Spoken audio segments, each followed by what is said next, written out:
Alright. Let's get into it. You open your eyes. The sun has risen. The birds are singing. You are still alive. And for now, you are safe. What do you mean, conned? You have the honor of hitting the first redeemable. Fuck off. Because Sihan normally gets it, because it can only be redeemed once per stream. 1/7500th of a meow. You gotta be quick on the draw, because Sihan is pretty damn fast, typically. And Hannah got it once. Anyway. Your gaze wanders across the unfamiliar room to the window in the woods beyond, and you wonder if the monsters are lurking just beyond the trees, ready to pounce as soon as you leave the comfort of your new friend's family home. 43,000? Jesus Christ. This guy is rich! Inflation, am I right? You can't help but remember Duke, slumped against a tree, pieces of him scattered across the clearing. A knock at the front door. Your morbid thoughts are interrupted by a distinctly unhappy voice filtering through the house and past the closed door of your bedroom. That's insane. 50? God damn! The dedication. Number 1 mod. Just don't tell the other mods. Where the hell is Salami? Oh, hey, Tabby. There's a fresh pot of coffee on the table if you want to come in. No, I'm just here to check in on my cousin. Let's make this quick. I have a lot on my plate today. Yes, Ben, I know. Yeah, you've banished. I mean, that's really all that I need mods for, is like, if there's a robot and you guys catch it before I do, you can get it, but that's kind of it. Bad friend? Some would say. I mean, I didn't say that, but some would say.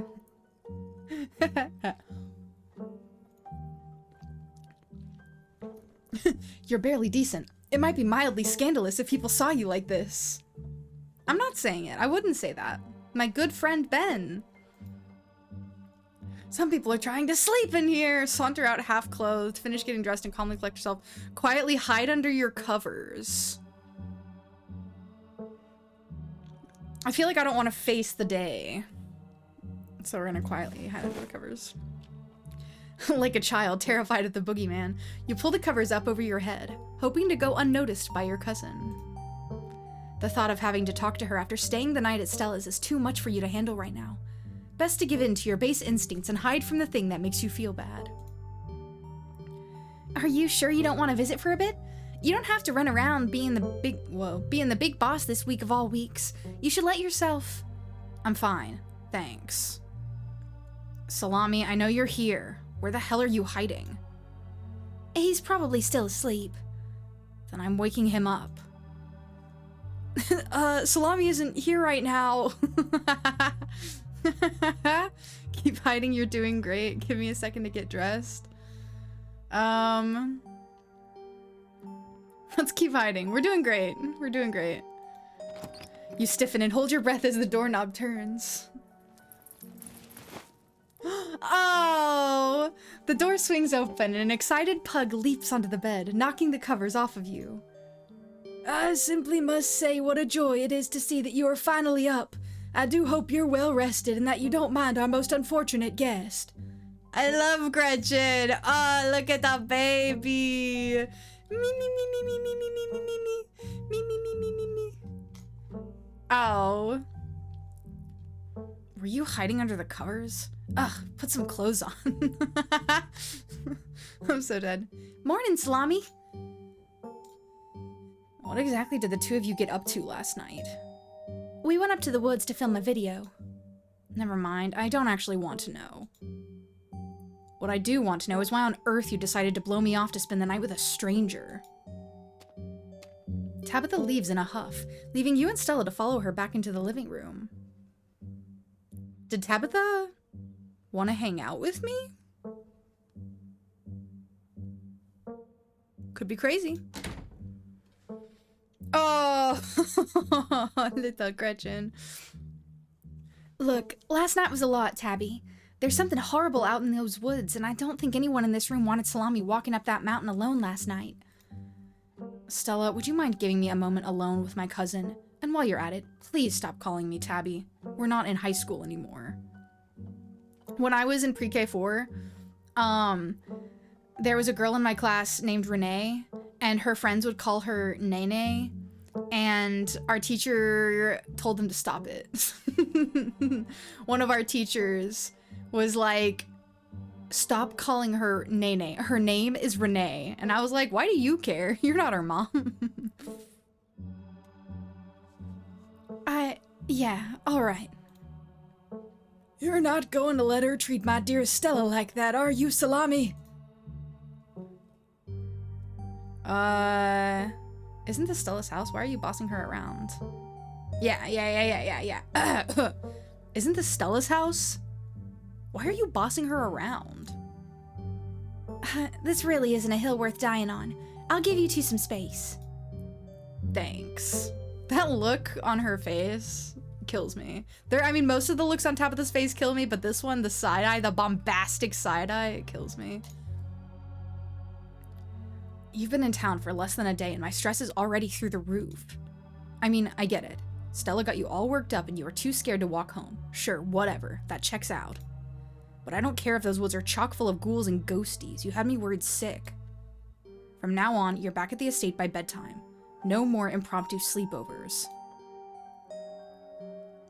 Damn. Let's see.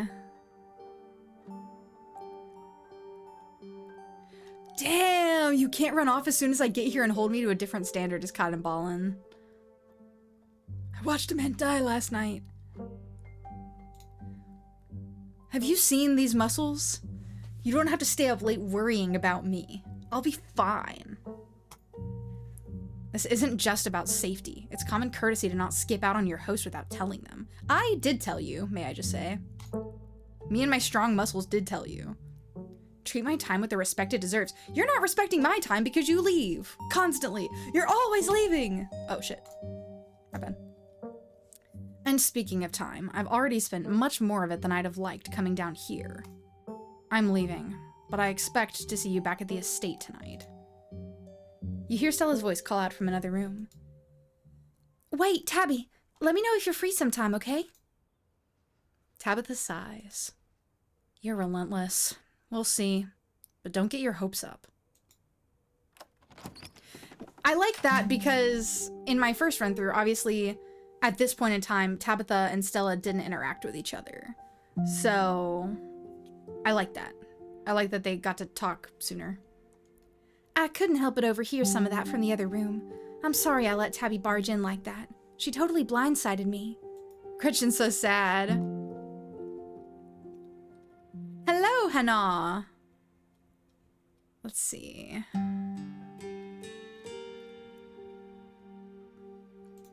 I don't regret staying here, but you're right, that sucked. And it's not like I didn't let her know where I was. Last night was a lot.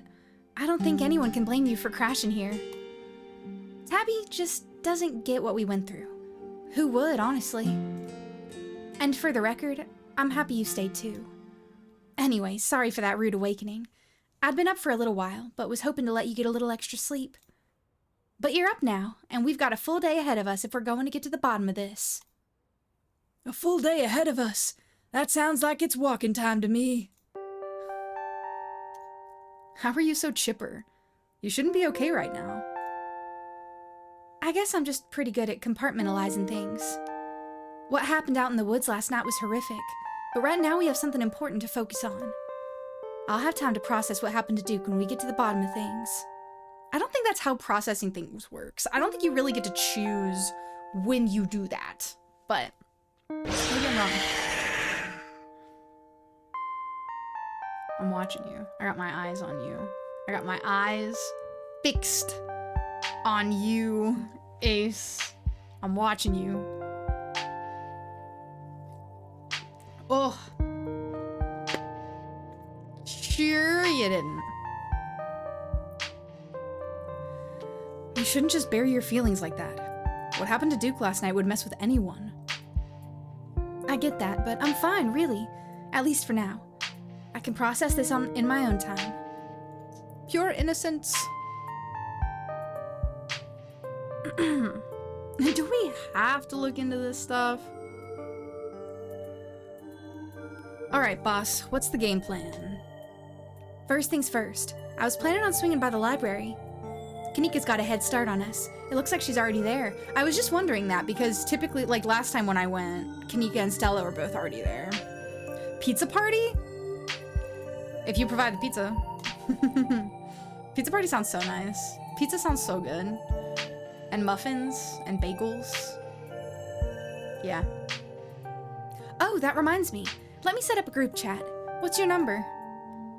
You and Stella exchange numbers. Oh, I guess I didn't have to give her my number last night because I didn't need to text her when I got back.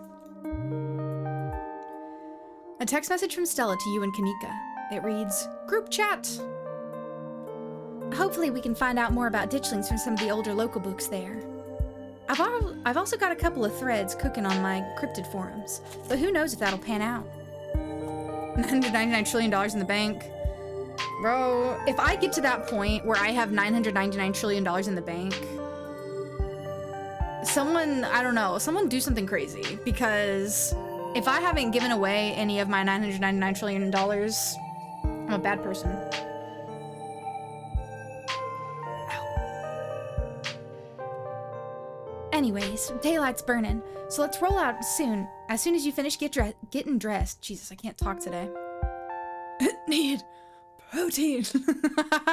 Wait, that's so fucking funny. So, like, this is actually kind of me right now, TBH. Don't worry about it. I've packed all sorts of snacks for the day, and Oscar totally won't mind if we eat at the library. Hello, Devious Dexterity. World Traveler Devious Dexterity.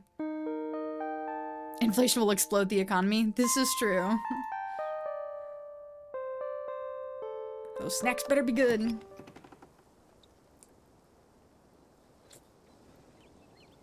The walk to town was short. Stella's house is barely a stone's throw from what remains of Scarlet Hollow's once bustling main street. You shudder as you stare down the thoroughfare, both from the chill in the morning air and the all-too-present memories of everything you witnessed last night. I'd be okay if I just had $1 trillion. Honestly, even if I had $1 trillion, I shouldn't have that in the bank because I best be giving stuff to people. Are you kidding me? You kidding me? You see that building labeled Town Hall? That's actually the library. Well, it's also the Town Hall, but that's just a small upstairs office nowadays. I guess this town's not what it used to be. That and our mayor's really into going on walks. I get this. I understand this. I think there's actually going to be a meet and greet later this week. Could be just the pick-me-up we need, what with everything that's been going on. Stella may be fond of him, but I certainly didn't vote for that beast. Oh yeah, I haven't, like, talked to Stella yet about the fact that I can talk to animals. Yuck, politicians.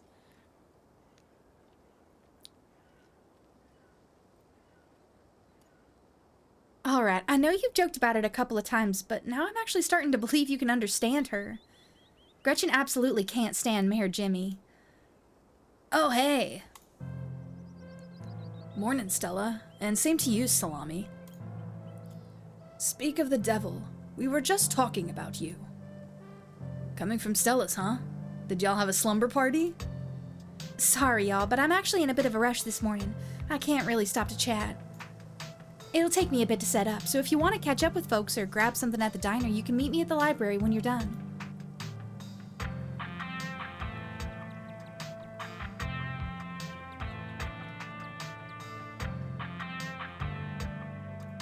Oh, sure. See you in a bit, Stella. Cool. See you soon. Huh. She always has time to chat. Did something happen last night? Oh, Stella and Salami just got up to a bit of trouble, that's all. It's not my place to share. Then why you talking, Sybil? Well, it's your place to share, right, Salami?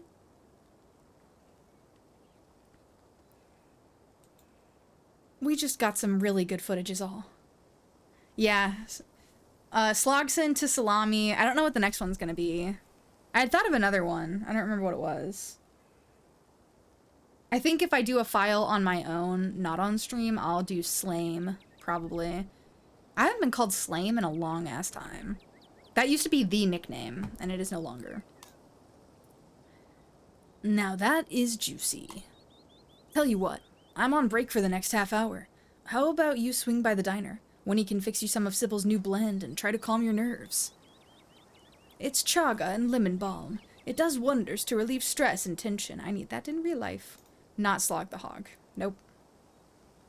Slime is good. See, slime is good, but sometimes people call other people slime and then I get confused. And if you want to spill the beans on... Whoa. Spill the beans about what happened, I'm all ears. Anyways, it's up to you. See you around, Salami. See ya, Sybil. Wagwan, Minislime. Take care now, Avery.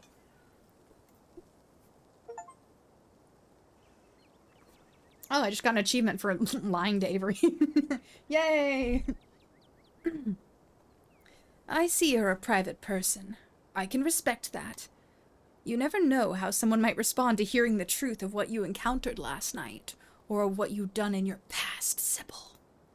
I'd better get back to it myself. I'm glad I was able to catch you this morning, if only to see how you were holding up. Please, don't hesitate to stop by if I can be of any help. Intimidate? I feel like I've got to do this. Hey, lady, I don't like being yanked around. Last night you were on about some great doom landing on our doorstep, and now you're stone cold about it. What gives? Because something isn't adding up here. I've shared what I know about the ditchlings, and I trust that you and Stella have what it takes to get to the bottom of things. Hello, Chris Tuber. Wagwan, Minislime.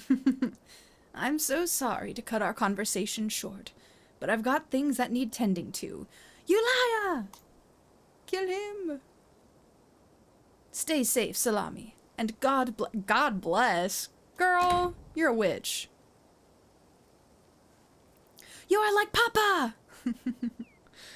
Stella said you had some time to kill before she finished setting up.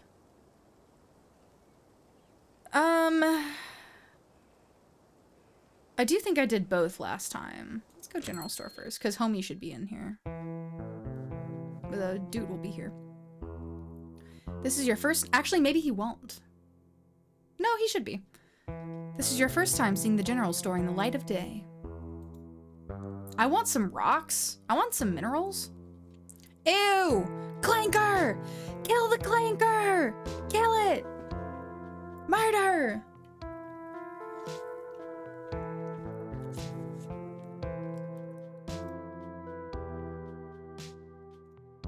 I killed it. Restricted? Maybe it didn't even say anything in chat. Either way, I don't like it. A young man sits at the table by the register, too preoccupied with his phone to care that you stepped in.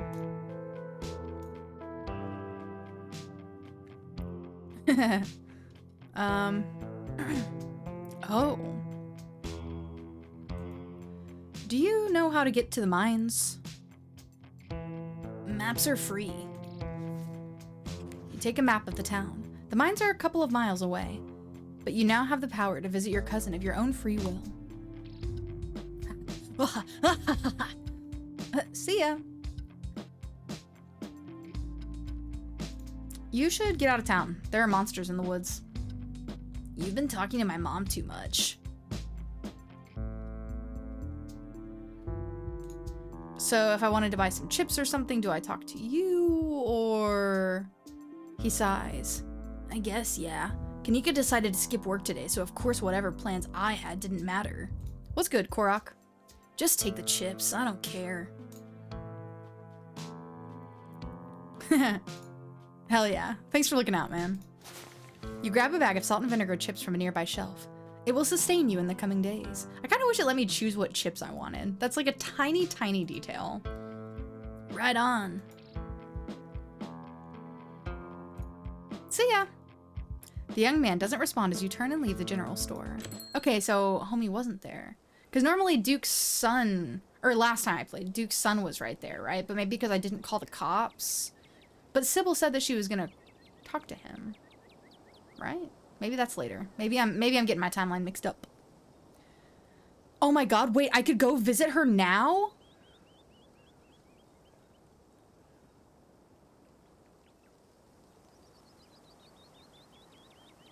I'm curious. Does that just mean I'll skip everything at the library? We'll go diner first, and then we'll go visit Tabitha at the mines. You head towards the diner. I love how many options there are. The diner is a little quiet today, but the air is still heavy with the tantalizing smell of breakfast. You slide into the booth across from Avery. Hey there, stranger. Before you can exchange words, Winnie sidles up, a fresh mug of tea in hand. Heard you might need this, and don't worry about paying for it. The funeral has you worried plenty already, I'd bet. And the answer to 29 down is oink. What? But the clue is pen sound. How is that a sound a pen makes? Wait, pen like pig pen? Are you kidding me? How was I supposed to guess that? I don't know why you even bother with those things. They're just gonna frustrate you. It's just something to do to fill the time. But maybe I should switch to Sudoku. Winnie leaves Avery contemplating daily newspaper puzzles, returning to her seat behind the counter. So, what the hell really happened last night? You can tell me, I won't judge.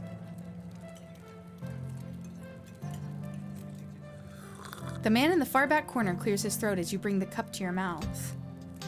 Don't mind Julius. I don't think he drinks anything other than coffee. You hesitantly take a sip of your tea. It tastes like you're drinking mold that someone tried to unsuccessfully spruce up with lemon balm.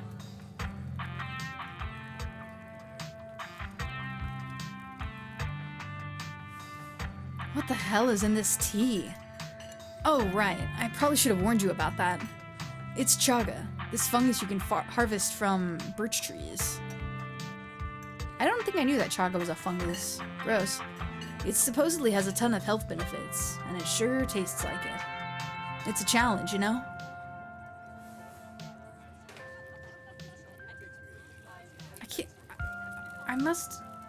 I'm trying to remember what I did last time so I can do different things. I kind of thought that I told Avery everything, but maybe I didn't. I guess no, I guess because last time I didn't lie. I told him that Duke had died.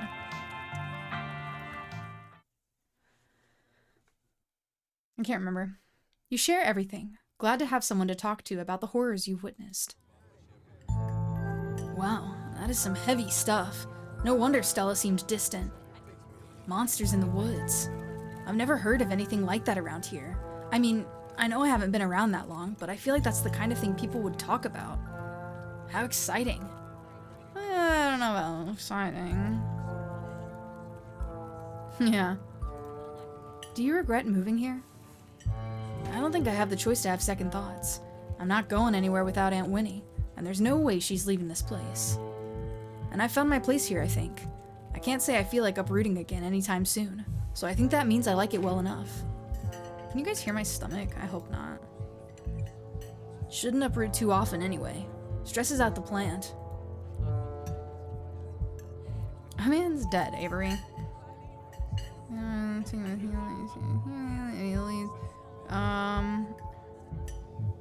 If you have a car, drive away and take me with you.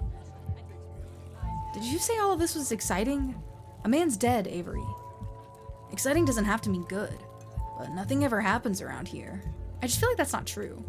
Like, don't get me wrong, it's awful that you and Stella had to go through all that, definitely. And I feel for Duke's family. But it really gets the adrenaline pumping, I bet, being in a situation like that. I feel like a lot of times it's like, oh, this small town where nothing ever happens, and then, you know, the story happens when something crazy is going on. But it's like, then you find out that there's like a witch in town, and like someone growing a baby in a pumpkin, kind of, and like all of that sort of stuff. And it's like, how would you say this place is boring when all of this stuff is going on behind the scenes? Surely you've got some shit going on too, you know? I don't remember what voice I gave him last time. My coffee's out. Oh no, and you've only had 5 cups today. How are you going to survive? I don't feel like Julius talked the last time that I was in here. Kidding. I'll just be a second, Julius. Well, Salami, looks like I'd better get back to it. Hope you're feeling a little better. Maybe he did. Maybe the Chagas had a chance to start working its magic. Oh, but before I go, I'm throwing a party this weekend. Nothing fancy, just a little get-together. Avery grabs a napkin, pulling out a pen and quickly scribbling something on the thin paper before handing it to you. That's my place. Come by any time after 6 on Saturday. It's almost Halloween, and it didn't seem like anybody else was going to throw one, so I stepped up to the plate. Though if you didn't come prepared with a costume, don't worry. I'm sure I can convince the bouncer to let you in anyway. The bouncer. Avery slips out of the booth, giving a friendly half-wave before disappearing into the back. He did not say this shit last time, bro. I seen a few of them things up near my place, you know. Bullets do 'em just fine. The man hides behind his newspaper, clearly uninterested in saying another word. How odd. You leave the diner, ready to continue your day.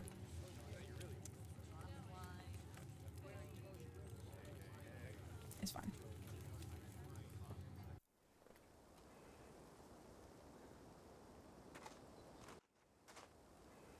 The woods are quiet today. It feels peaceful here for a moment, before you start to question why the woods are quiet today. Your thoughts can't help but wander back to the creatures you encountered, those ditchlings, and the marks they've left on the local wildlife. The woods aren't quiet today. They're emptier than they should be. OMG! Your thoughts roll back to the waking world at the sight of a woman jogging towards you. Speed up text you've already read, or do you have to just remember your choices? I've just been trying to remember choices in previous... Oh my goodness! Hello, people of the world! What's good? Wagwan, mini slimes. Hello! We're experiencing new things in Scarlet Hollow today. Thank you very much for the raid, Celestial Huntress. Dance, dance, dance, dance, dance. I'm talking to my friend's favorite romanceable option today. Though I am not romancing her this run.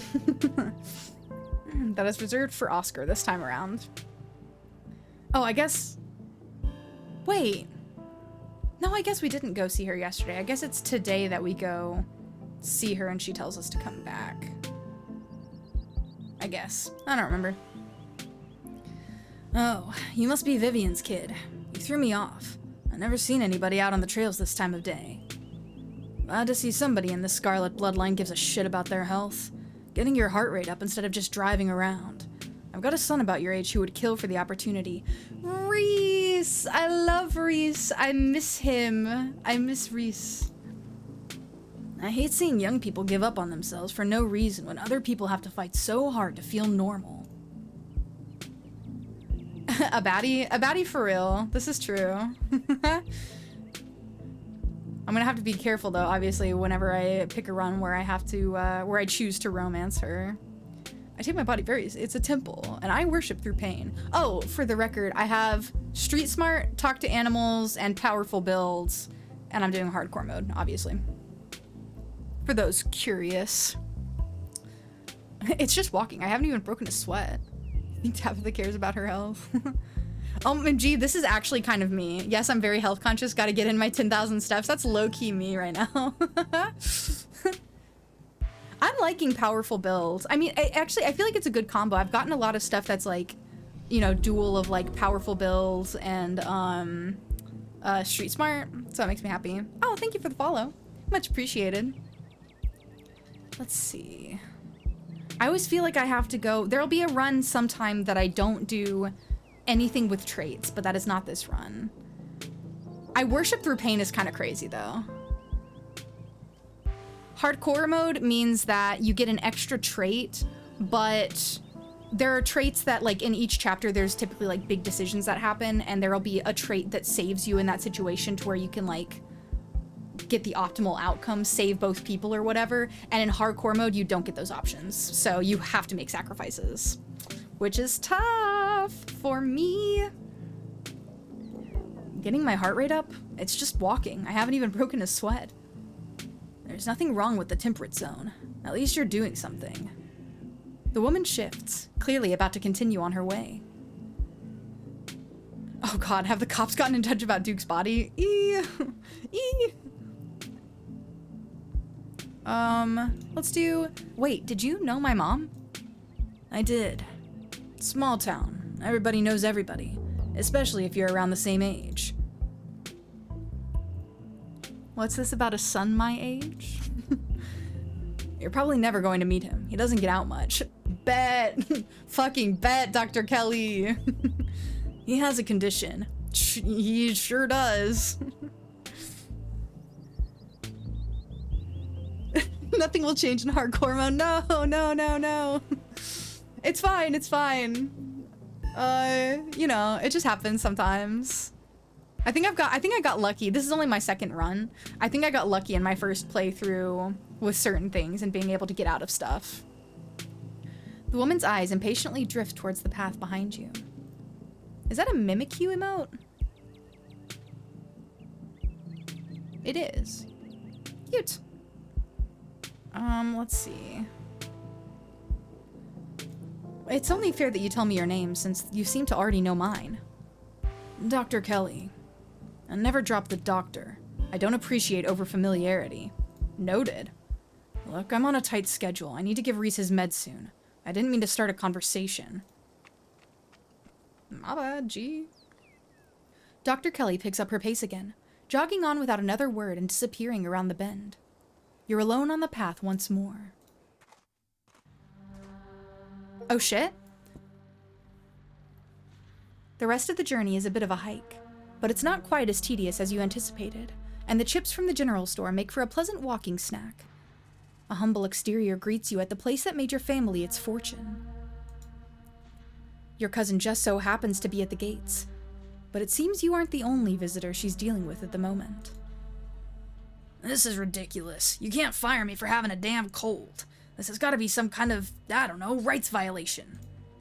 You aren't fired, Terrence. You're laid off. Cutbacks had to be made, and obviously I'm going to prioritize those cutbacks on workers who have a habit of missing shifts.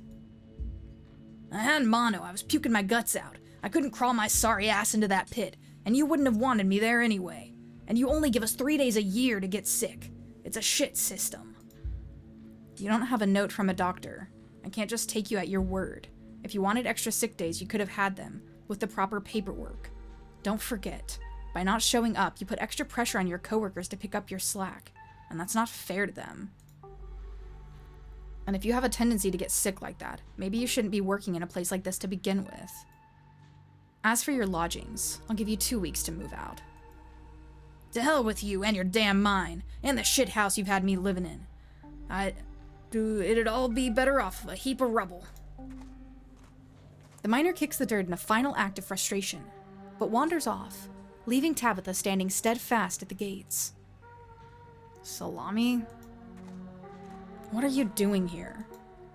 Visiting my favorite cousin! Let's say there's nothing to do in this town, despite the fact that I absolutely had something else to do and somewhere else to be.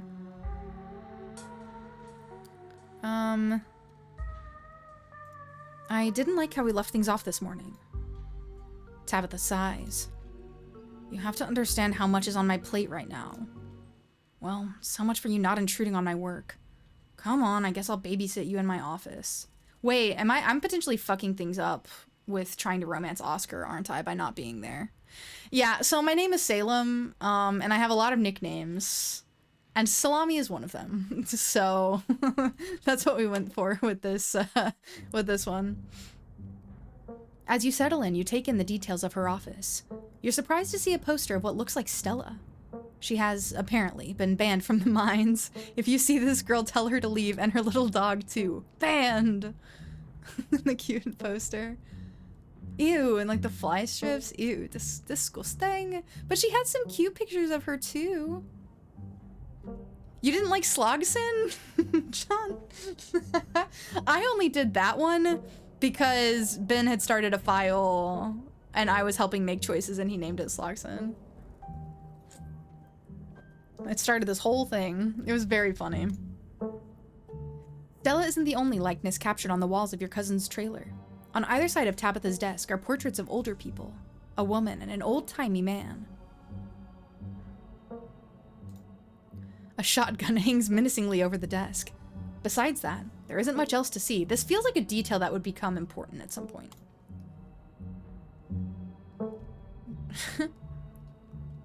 I really admired your leadership with that guy earlier. I told myself that I was gonna be a Tabitha fan. I really admired your leadership with that guy earlier. Yes, I'm good at my job.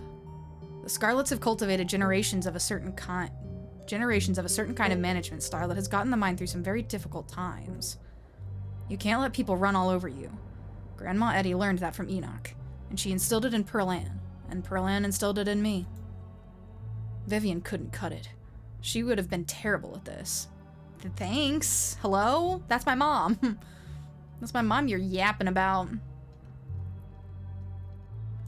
Why is there a poster of Stella saying she's banned from your property? Stella likes to poke around in places she shouldn't. She kept sneaking up here to film videos or whatever her excuse was. As if that's not a lawsuit waiting to happen. So she's banned. Who are those people on the wall? I'm sure you recognize Pearl Ann at this point.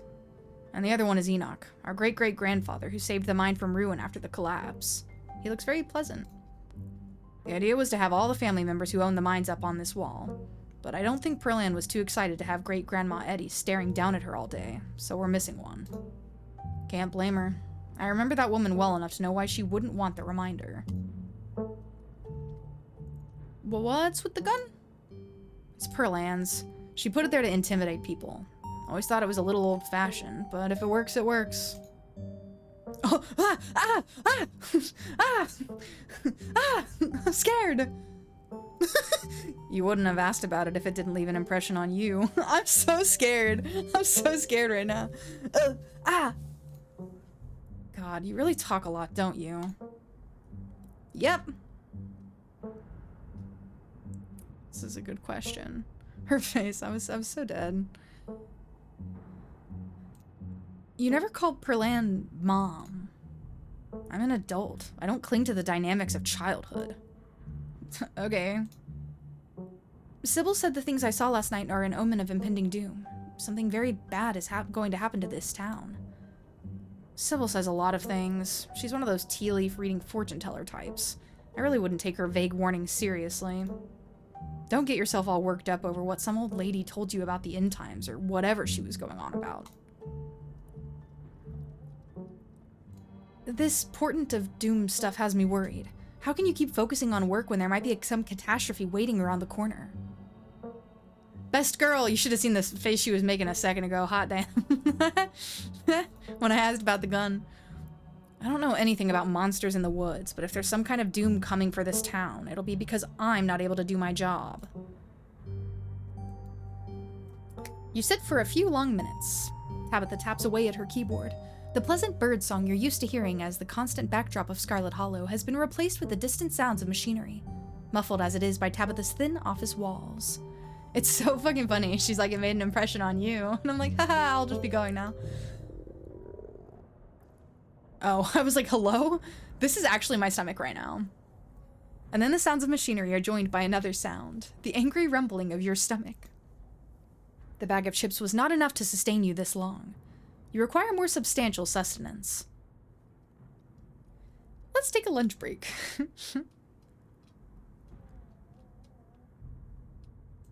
Hey, are you hungry? I could pick us up something if there's a place to get food. Oh, I guess now that you mention it, yeah. She just got like a jar of peanut butter. I do like the mug that says I'm da boss though. And the dead plant. This is kind of interesting. The cafeteria has a mac and cheese I don't hate. It's the building with a big cafeteria sign on it. Enjoy getting food, John. I'm da boss. We're gamers. Try to keep up. Try not to get lost. I don't need you falling down any mine shafts.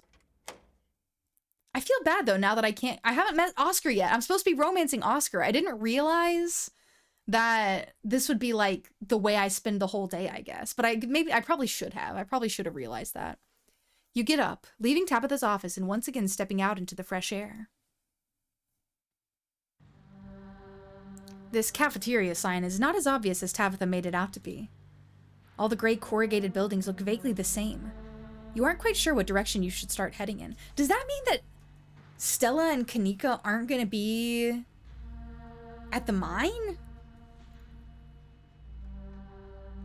Well, because, like, I chose to come visit Tabitha instead of going and researching with people.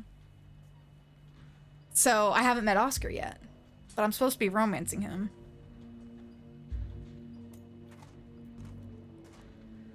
You approach the nearest group of miners. You could cut to the chase and ask where the cafeteria is, but you are here among the workers, unsupervised. What's the harm in asking if any of them have seen anything unusual? You got a reason to be bothering us? Wait, I can't remember. No, you're Zach's, right? No, Davis. You're Zach's. Yeah, okay, the voice was right. Hey there, I'm Tabitha's cousin. Yeah, we can put 2 and 2 together. We saw you wandering in with the boss. How can we help? Y'all can chill out. Just because I'm Tabitha's cousin doesn't mean I'm a snitch. Yeah, alright.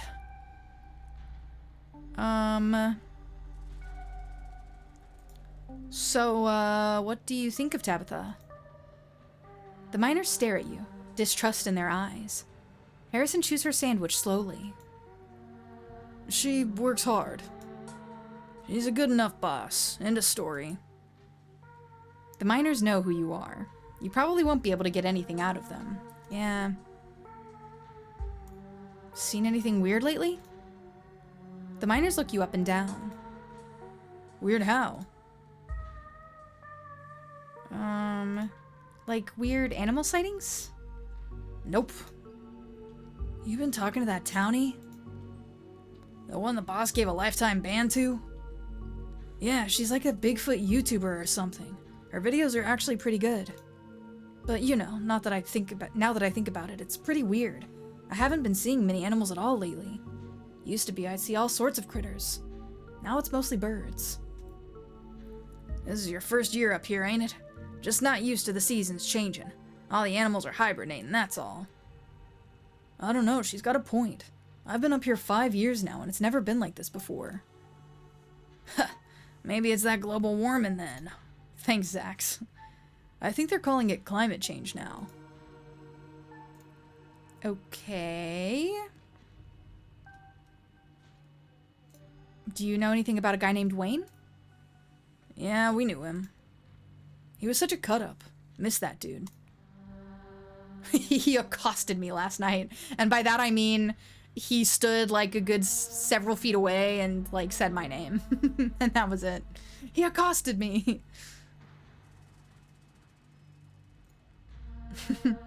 Wait, what? No way. Isn't that the guy y'all said was, well, I guess he's still around. But accosting people at night? That doesn't sound like him at all. I guess... Nah. We'll leave it be. I'm looking for the cafeteria. I'm going to do you a favor and not tell you where it is. Oh, come on, Zax. Go easy on him. I am going easy on him. The caf is slop. You're better off grabbing a bite at the diner. Only good establishment in town. I don't know. The mac and cheese is pretty decent. The mac and cheese is the only thing that's decent.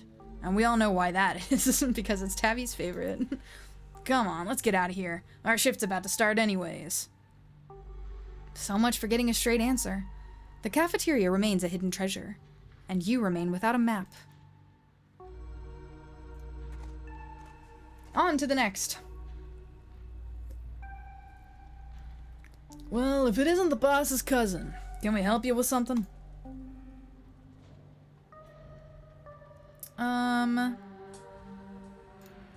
Have you fellas seen anything out of the ordinary lately?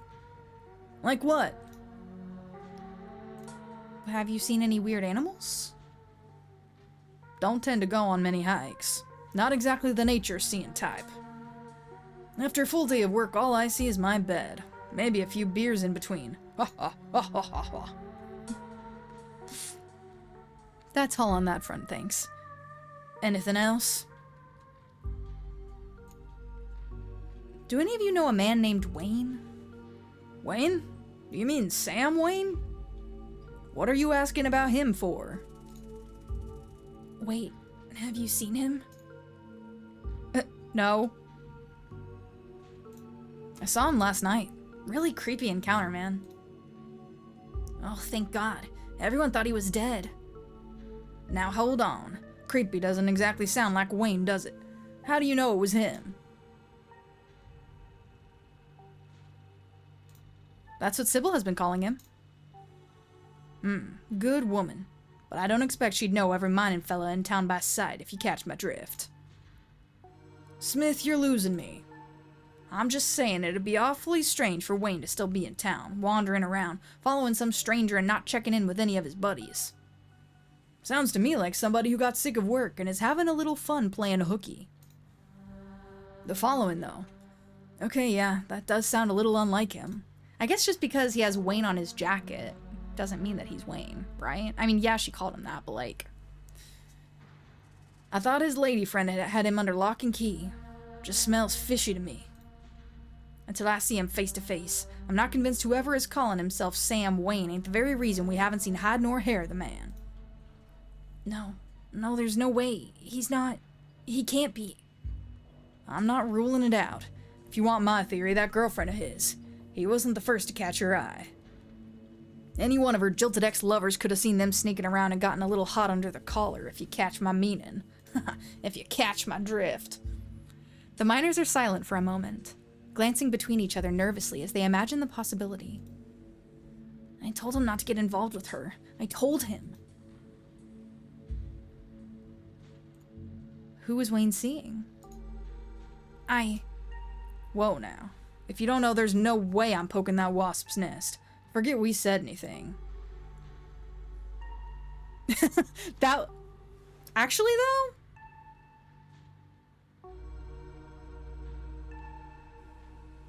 Actually, Korok? This might be the thing.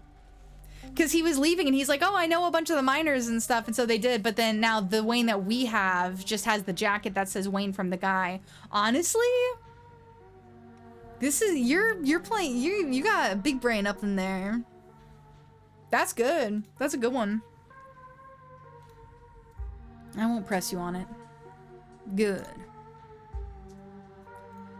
I'm trying to find the cafeteria. Oh sure, it's right over by... It's hard to find. I'll take you. Sure, get your brownie points. Later, man. Come on, let's walk. A game theory! Just a theory. A game theory. The hard-faced young man starts walking along with you, an anxious energy in his step, and he escorts you to a building whose cafeteria sign was definitely much smaller than Tabitha made it out to be. This is so crazy, this whole line of things that I just didn't see last time. Like, that's so fucking crazy to me. I love games like this. You line up at the steaming piles of subpar food, undoubtedly made as cheaply as possible, judging by your cousin's business practices. Still, it smells good enough, and you find your mouth watering in anticipation of the bland offerings. Still a picture of Stella banned. You said something earlier about seeing Wayne, but also they keep talking. Well, I don't know. I guess that one guy said he was a real cut up, and then he's just been gone. But they also said he doesn't seem like the kind to accost people, and we all know that the guy on the bus is the kind of person who accosts people. The man's voice is quiet and nervous. Did Tabitha see him? Did she say anything to you about him? Can't talk. Hungry.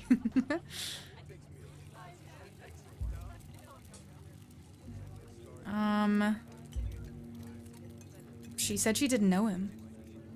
If it's Sam Wayne, she sure as shit knows him. Maybe it's somebody else. But that still begs the question of where he went. And if anybody has a clue, it's the person who I'm betting saw him last, and that's your... Oh, are we talking about the certain young man who may or may not have caught the boss's eye? Dex, yes, absolutely you should. The bus guy is my nemesis too, for real, bro. That guy's a creep. What a freak. That Sam Wayne fella, wasn't it? Whatever. If anyone asks, we never talked, got it? I don't want to disappear, too. Isaacs obviously has more to say, but this isn't the time and place to coax more information out of him. Dexter, Dexter. As he turns to leave, you scribble your phone number onto a scrap of paper. Hey, thanks for the help. You reach towards Isaacs and shake his hand, passing your note to his palm. That's so slick. Don't mention it. And then he's gone. What's got that kid so jumpy? Wait, I don't remember which one is Tate and which one. It's like you never heard of a guy running off because he got broke up with before. Yep, I've skipped town over less. Oh, it's my lucky day. They've got the chicken and dumplings. What do you guys know about this Wayne fellow? All I know is that a certain someone got involved with somebody he shouldn't have, and nobody in camp's seen him since. I figured he'd just run off to live in that big mansion with his belle. The thought of a strapping young man like him with that sour-faced broad always left such a bad taste in my mouth. As if you wouldn't fall on your knees if a woman of means showed the slightest bit of interest in you, or any woman at all. Fair enough.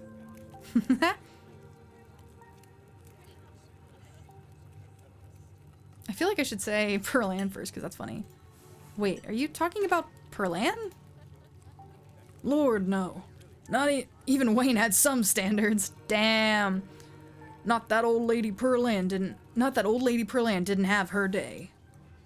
You'd best get going. Wouldn't want that hot meal to go cold. I know that they keep talking about how the food isn't really good, but looking at a buffet like this right now, I could fuck this up. I'd eat the whole damn thing. No reason to stay here any longer. You step back out into the weak sunlight, clutching the containers of various beige slops, and start making your way back towards her trailer. But you don't make it far. Something stops you. A strange uneasiness, a feeling of being watched. The smell of sick flesh. Salami, I wish you could have stayed at the estate. It's dangerous here. Wayne! Show him who's boss! Oh hey, some buddy of yours was looking for you. The figure, Wayne, doesn't respond to this. I kind of want to show him who's boss, because I want to know what that means. Whoever this creep is, he doesn't seem to understand who's boss around here. You rush forward to throw a punch, but before you even finished swinging, the figure's already moved to your side. Oh shit! While you recover from the swing, your other hand shoots up and reaches toward the veil covering the figure's face. Holy shit! As your fingers wrap around it, your body is thrown back by a forceful shove as the figure bounds back towards the shadows. You don't have to be afraid of me. I am the only person in this town who truly cares about your safety. Don't forget that. Even if it's already too late to stop what's going to happen.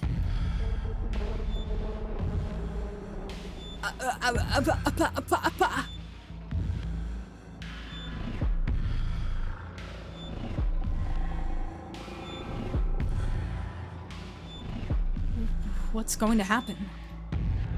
I'll be watching you. Shit, bro. Holy. That's crazy. Wayne face? This is like Phantom of the Opera. Oh my god. Is he gonna start singing to me? That's crazy. That was a crazy series of events. Holy shit, I'm glad I tried to punch him. Though you're now alone, you still find yourself running as if pursued, holding on to the cafeteria food for dear life, your heart beating fast and desperate. I know, the veil was still on the ground. I kind of wish I had an option for taking it. I don't know why, because that's disgusting, but I kind of wish I could have taken it. Tabitha meets you at the door. Took you long enough. What, was there a long line?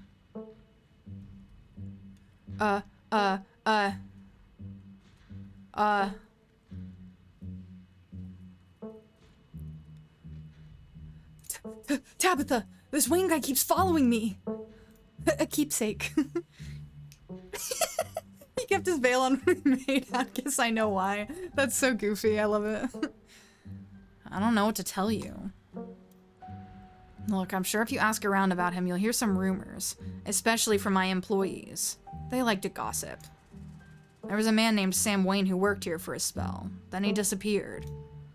It happens all the time in this line of work. People show up for a job from out of town and they disappear one day after getting paid. I don't know what happened to the man. I didn't even know if he was still alive. But of course my workers blame me for running him off. You pick up the veil, it has a faint smell of boiled peanuts. I'm so dead, Korok. Whatever. It's easy to blame the mean boss for that sort of thing. If you've seen him around, that's news to me. And also none of my business, as he is no longer. Your cousin's attention is suddenly drawn elsewhere. She stares past you, focusing on something in the distance. Is that Stella? Oh shit. So since they couldn't send me in, they sent Stella in. Damn dog ate my boiled peanuts. How many times do I have to tell her she's banned before she understands what that means? I think she understands, I just think she doesn't care. I almost just inhaled Dr. Pepper. Oh, that was so unpleasant. Okay, we're good. Tabitha shuts the door, and you both march your way down the hill. As you and Tabitha approach Stella, the two old-timers take notice and wander off. Hey, Salami, you disappeared on me. I guess you came here? Oh, and hey, Tabby, I was just trespassing? Well, yeah, but I have a good reason this time. Shit, I knew we needed to look out. Is there something talking to... Okay, that was probably Kanika, right? Yeah. Is there someone talking to you through an earpiece? Kanika, is that you on the other end? Stella hastily removes her earbud, muffling the other voice. Sorry, Tabby. It's just that Oscar's kid, Rosalina, has been missing since yesterday, so we decided to ask around to see if anybody has seen her. And while we were at it, we were also seeing if anybody had encountered these things we saw in the woods last night. Ditchlings. That Sybil said are like little mothmen foretelling doom. Stella. And also, there's this guy called Wayne who used to work here and who Kanika says is super creepy and sick and... Stella. Yeah? Just stop talking. It's not like I was filming or anything. I'm barely here, I promise. You're standing right in front of me, extremely here. Why didn't you check the usual teen haunts for that kid? The Maxwell place or the gas station or whatever. Anywhere but here, where you are explicitly not allowed to be. I mean, it's the site of one of the worst catastrophes that ever befell the town. If there's another one coming, it makes sense, doesn't it? That's what our research pointed us towards, at least. Our research? Who's we? You and Kanika? Yeah, she would think something awful was going to happen up here. Oh wait, no. Yeah, she would think something awful was going to happen up here. She hates me and everything I stand for and thinks the town would be some bustling utopia if I wasn't around to ruin it. When in reality, we both know it wouldn't exist without me. Whatever you're looking for, you're barking up the wrong tree, so just go someplace else before... What is that I see? Tabitha once again trails off. Both she and Stella have noticed the girl with the dark braid and glasses sneaking along the ridge. It's Rosalina. Kanika, we found her. She's headed up the hill. Up the hill? She's not headed for the old mine, is she? The one that collapsed? We'd better go after her before somebody gets killed up there. You've got to be kidding me. No, this is great. I'll just go let her know Oscar is looking for her, then we can get out of your hair. Bye, Tabby. See you around. Stella hurries after the girl, disappearing over the hill. Damn it.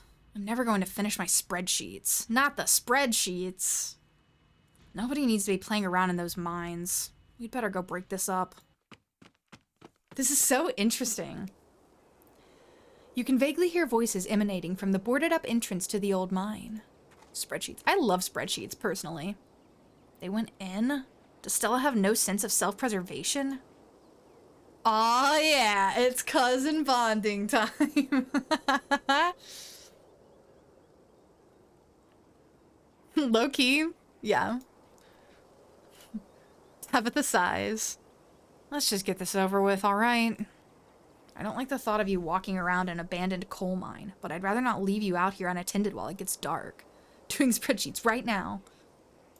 I legit love spreadsheets. Big fan of spreadsheets. They're great. You should be safe enough with me there to guide the way. Tabitha huffs her way up to the mine entrance and disappears into the darkness. You follow her and enter the mine. The inside of the mine is warmer than you'd expected, the air thick and wet. The ceiling hangs much lower than you are tall, forcing you and Tabitha to hunch over, your legs bent in a painful squat as you begin to navigate its maze of corridors. This is a rare place where your well-muscled frame feels like it might be more of a hindrance than a help. I'm just so ripped. Do you know why the entrance to this place was boarded up? Because it wasn't safe? I don't know what I read this word as, but I definitely read it wrong. I definitely read it wrong. Because deep down you like being a curmudgeon. Because it wasn't safe? That's right. There was a collapse here that killed 168 people. I'm just saying. Curmudgeon is not in my daily verbiage. Not in my verbiage on a daily basis, I must say. Maybe it should be. That's right. Oh wait, no, I already read that. 168 people. A man named Charles Shaw decided it was okay to use faulty wood for support struts, and the entire mine came down. That is exactly what I read it as, Korok. I 100% read it as a cum dungeon.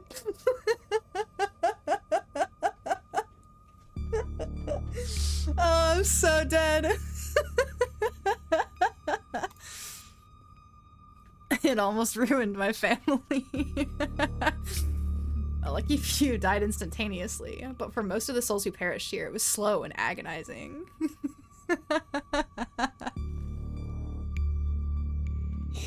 I can't. This is a serious moment. This is a serious moment. Trapped under rubble and left to slowly succumb to crush injuries or burns or dehydration. The cum dungeon would ruin any family. Oh, I'm so dead. It took a week to clear. I'm sorry. I'm reading about people dying. It took a week to clear out most of the rubble and recover the bodies. The few survivors who were dragged out were never the same. Weighing the goods and bads of typing it. I can't say I blame them. Anyway, this is interesting. This is info that, like, I didn't necessarily get. I guess I got info from the books. Maybe this is to make up for the fact that I didn't get to read some of those books.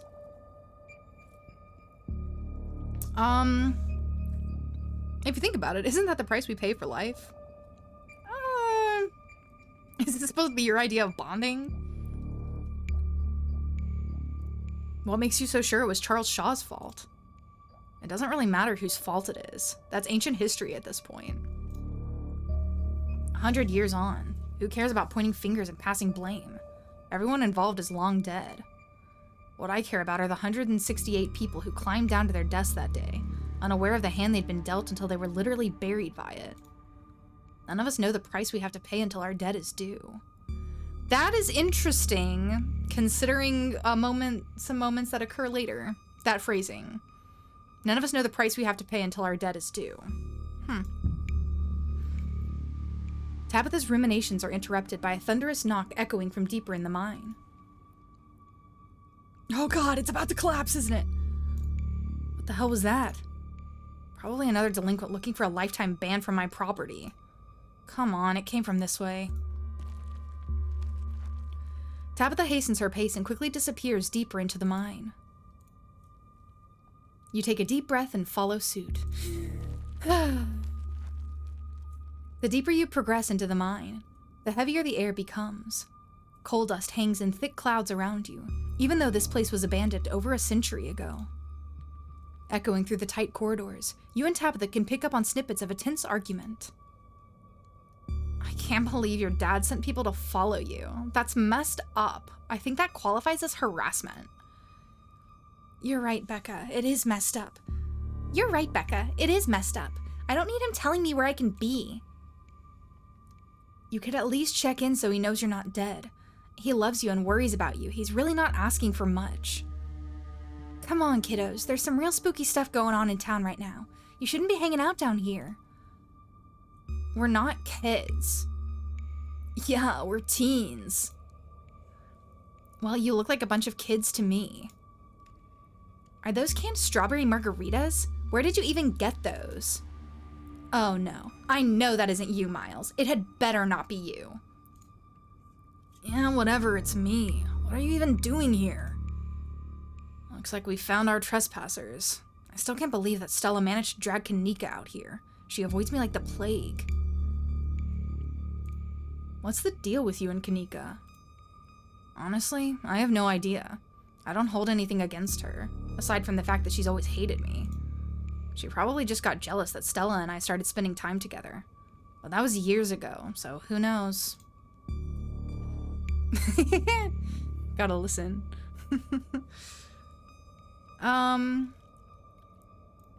What do you think of Kanika? I think the two of us are more alike than she'd ever care to admit. I think she just hates our family. She doesn't know our family. She knows me, barely. I mean it more in the sense that she hates what our family represents. This town has a bloody history to it, and coal is a dirty business. And that doesn't mean it's my fault. What am I supposed to do, close the mine and let everyone lose their jobs? I've given up on other people understanding me. It doesn't matter. Let's move on. They're close. You breathe a sigh of relief as the tight passageways give way to a small cavern. Within, a group of teens engages Stella and Kanika in a heated argument. All of them are too caught up in the moment to notice you or Tabitha approach. My dad is a foreman at the continuous mining facility, and he says they only abandoned this mine because there wasn't enough coal left, so it's actually really safe and we can hang out here whenever we want. Wait, Becca, I thought your dad was a charge hand. No, Alexis, he got promoted last month. Oh God, oh God. I hate it when she smiles. It's like Wednesday Addams. Correction, your father was a foreman at the continuous mining facility. We'll see if he even has a job in the morning. Damn. What? Oh, shit. Oh, hey, Tabby. And Salami. I guess you two caught up to us. Hanging around with Tabitha today, I guess. White woman jump scare. I like to think that she said sigh, actually. Sigh. Well, at least maybe you two can talk some sense into these kids. They clearly don't respect my authority. Hey, don't talk about us like we aren't here. Yeah, we can hear you. Alexis, don't butt in. I'm trying to make a point. Do none of you understand what a boarded up mine entrance is supposed to mean? It means it's closed, condemned, not fit for human use. Oh, come on, this place is way sturdy. Check it out. The teen with the beanie jumps up and slaps a strut on the ceiling. Oh, was that the knocking we were hearing earlier? Oh my god, Zane. Cut it out, you're embarrassing us. I'm sorry for Zane's behavior. I don't think he realizes how extremely 8th grade it is to jump up and hit things. No offense, Rosalina. None taken. The other 8th graders are totally immature. Not like you, Rosalina. You're chill, and smart too. Enough. The damage is already done. Now leave. I'm putting my mother in the ground this week. I do not have the patience to deal with children. Low-key, I feel that. I can't believe I actually agree with Tabitha about anything.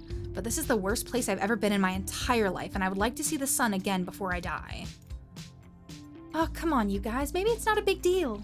We used to do dangerous things all the time, and I still do dangerous things now. Who are we to tell them where they can hang out? I don't know who you think you are in this situation, Stella, but I own this mine. It is entirely within my rights to tell them to leave, much like it is entirely within my rights to tell you to leave. Was your lifetime ban from my mind's not a clear enough message for you? Hell yeah, Tabitha. Tear the sad 20-something to shreds. Hey, I'm defending you, and I'm not sad. Where'd you get that idea? My Stella can't possibly be sad with me around. How absolutely rude. These pups need to learn some manners. Running a clickbaity YouTube channel where you run around in the woods chasing nothing is extremely sad. So she's sad. So what? Give it a few years and you'll be sad too. The passage of time is inescapable. My Gretchen voice might be my favorite voice that I've ever made. I'm gonna be so honest with you. I kind of wanted her to sound like she was on the verge of death. Look, we just wanted to give Rosalina a good time. Her home life sucks right now. Yeah, tell him about where you had to sleep, Rosalina. We've been living in the library for the past couple weeks. Dad says we can't stay at our house. They've got a hot plate and a couple cots in one of the back rooms. It's actually a pretty sick setup. No, it isn't, Zane. Rosalina deserves better. I don't care about your home life. If you're going to do your underage drinking, go do it in the woods. Just get off my property. Tabitha. Look, Rosalina, I'm sure Oscar has a good reason for all that. He's a good guy and he cares about you. He thinks our house is haunted. Oh. Wait, what? And I should care because... because it's such a bullshit excuse. I bet he couldn't afford it anymore and is lying to you to save face. What a coward. Becca, I don't think you can, like, say that about other people's families. Isn't that, like, bullying or something? Shut up, Zane. Back up. He says it's haunted? I can't believe he didn't mention it to me. I could investigate. There's no ghost, Stella. It would be cool if there was, but Becca's right. I just wish he would be honest with me and tell me what's really going on. It's like he doesn't think I can handle it, like I'm still a little kid. Ugh, you're all children and none of you realize how good you have it. Back in the day, each and every one of you would be pulling 12-hour shifts in this exact mine. If it weren't for child labor laws, the 5 of you might have some actual character. Exactly. Rosalina's not that mature anyways. She still sleeps with stuffed animals. That doesn't mean she's not mature. I still have pork chop, you know. Pork chop? I rest my case. Wait, what did you say about child labor? Let's see.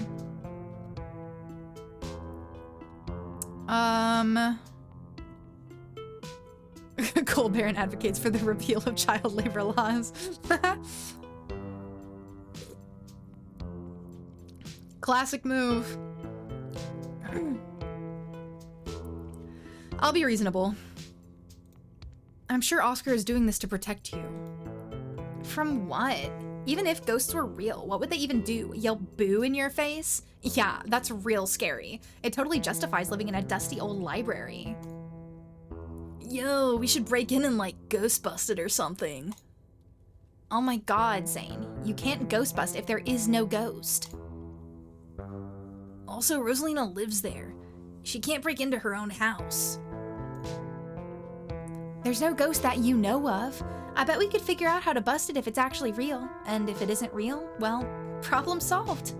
Oh, Stella. You know, Rosalina, you could always stay over at my house until Stella ghost busts your place. We have a finished basement with a pull-out couch. Why are we talking about this like it's a thing? It's not a thing. There is no ghost. I don't care. And I can't believe I've wasted this much time trying to argue with children. I'm washing my hands of this and calling the cops. Feel free to leave before they show up. You hear that, Miles? We're leaving. I suggest the rest of you kids leave this empty mine before someone gets black lung or gets crushed by rocks or meets any one of the many terrible fates people tend to meet in abandoned mines. Kanika is interrupted by a pair of thunderous knocks. That wasn't me, I swear. Then what was it? Come on, Stella, didn't you have a whole list of perfectly natural explanations for scary mine noises? It's Tommyknockers for sure. I know this isn't why we came down here, but we've got to check it out. They're an old Cornish myth, named for the knocking sound you can sometimes hear in mines right before a collapse. Some say the knocking's a warning, while others say it's the spirits themselves bringing down the mines. Stella. I mean, that's not all they do. They're also sometimes just mischievous. Stella. Nobody is going deeper into the mine. Nobody is staying in the mine. You're all leaving. Please listen to Tabitha before my heart gives out. It'll be fun, Neeks. It will not. Mm-hmm. Wait a second. Where'd 3 of you run off to? Are you kidding me? Unbelievable. Wow, Kanika, maybe if you weren't still scared of the dark or whatever, you would have noticed them sneak off. I noticed them sneak off and, like, I've been zoning out the whole time we've been here. Ugh, they must have squeezed through that child-sized tunnel. That convenient child-sized tunnel. Dang, I've always wondered where that goes. I've never been able to get these hips through there. It's probably for the best, dear. Stella, stop sneaking into my mines. Am I too muscly to fit through? Please, I'm literally begging you. If only all the tunnels down here were wide enough for adults, we could already be done with this little mess. But no, there just have to be remnants from a bygone era. Didn't you just talk about how child labor was the good old days a minute ago? I was trying to get you to leave my mine. Becca's head pops out from the tunnel's entrance. We are not about to let you come in here and ruin our good time. The mine is safe. I've been here 1,000,000 times. Yeah, if Becca says we're safe, then we're totally safe. Y'all gonna die. Whatever, come on you two. I know a cool spot this way. Okay, I think I know where that tunnel rejoins the rest of the mines. I'll go look for them. And I want each and every one of you to take note of the fact that I'm doing that. If those idiots get themselves lost and die, I am not letting their families sue me into the ground. Are those really your priorities right now? Yeah. Do you have a problem with that? Oh yeah, Becca is so... I want the rest of you out of my mine. Except for you, Salami. I'm not letting you out of my sight. Yeah, sure. I can never fit in that tunnel anyways. They have crossed a barrier that I cannot, so my time here is up. But only because Stella promised me a ghost hunt tomorrow. Zane. Whatever. I still have to do my dailies anyway, and the service down here sucks. I will happily escort these 2 knuckleheads out.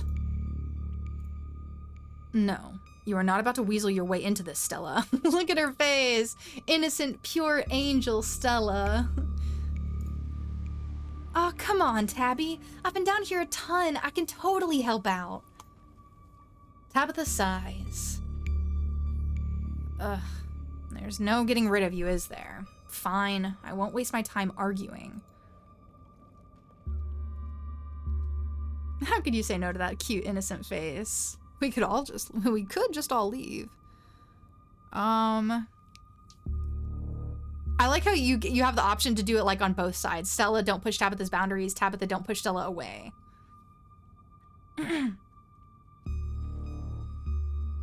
I feel like I told myself I wanted to be on Tabitha's side, but also like, is there not a both option? I mean, I guess there's an I'm not getting in the middle of this option.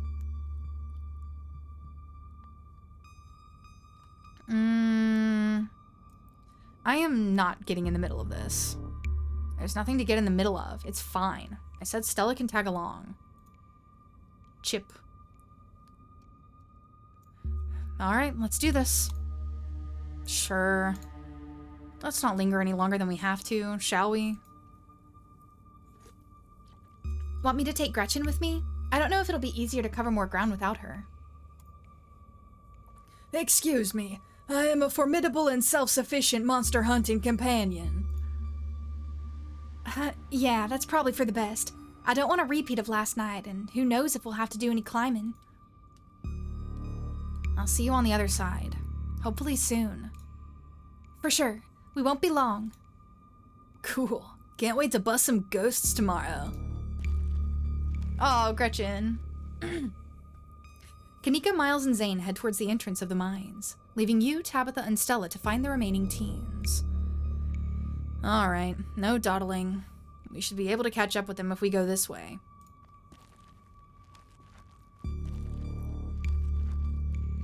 As the three of you move deeper into the mine, you hear echoes of conversation bounce across the walls. Becca, why are we doing this again? I thought you thought Tabitha was, like, really cool. Why are you trying to get her all mad? We're doing this because Tabitha is really cool. That's so fucking funny that they, like, look up to Tabitha, that she, like, looks up to Tabitha. She doesn't let anyone boss her around, so we can't just let her boss us around. Aw, you hear that, Tabby? Someone thinks you're cool. I can't believe she used to hang out with a nobody like Stella. Oh no. Oh no, look at the facial expressions. I'm deceased. Hey. I don't know. I think Stella's kind of cool. Her videos are really neat. Oh, come on. She doesn't even have a sponsor. What kind of a YouTuber doesn't have a sponsor? I mean, not yet, but I'm in talks with Meat Rice, and I make plenty from ads and donations. How does it feel to have a teen girl think you're cool, Tabitha? I feel nothing about it. The opinions of children don't interest me. That's the most Tabitha answer we ever could have gotten. I don't know, you kind of hesitated there. You're reading into things that aren't there, Stella. Just because your livelihood revolves around what people think of you doesn't mean that I care what people think of me. Congratulations on your sponsor, though. Oh, me.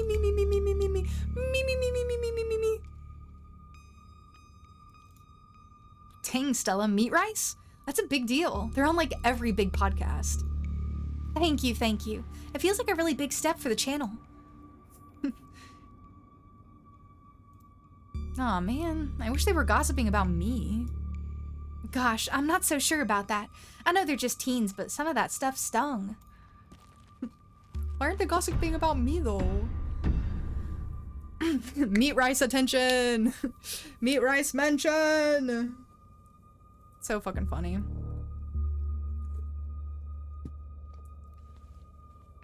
Another knock, closer, interrupts your thoughts. Followed by another. Followed by another. Is it just me, or is that knocking coming from the same direction as those kids? It's not just you. Okay, that knocking is starting to freak me out. Calm down, Rosalina. It's just mine sounds. Did you guys see that? No, it was just a shadow. There's no reason to get freaked out. I saw it. Shut up. There's nothing down here. Stop trying to scare me.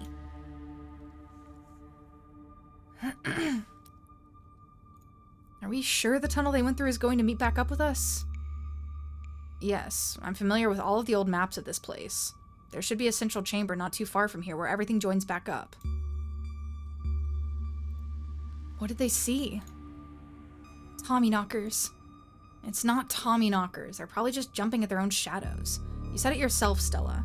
As soon as they got out of our sight, their bravado would vanish into a puff of smoke.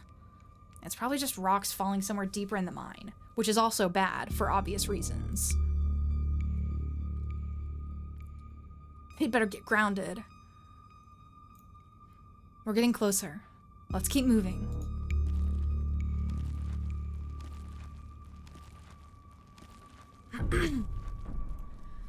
As you progress deeper into the mine, the knocking grows more frequent. It's still distant, but it's much louder than before. The tunnel ends abruptly in front of you. A century-old ladder is the only way forward. In the darkness beyond, you can still hear the echoes of terrified teens, their panicked arguing bouncing down the pitch-black corridors. And here we are. The tunnel they crawled through passes through the chamber below. It shouldn't be hard to find them once we get down there. I've never been this far in. Congratulations, Stella. You got what you wanted. Tabitha crawls up to the ladder and disappears over its edge. I know, it's so interesting to have Tabitha here. Alright, let's do this. Last time, didn't I climb down first? I think I had a choice last time. Maybe I'm wrong. Stella hoists herself over the edge and begins the climb down. Maybe it was about climbing back up, not climbing down. You walk to the ladder and climb down.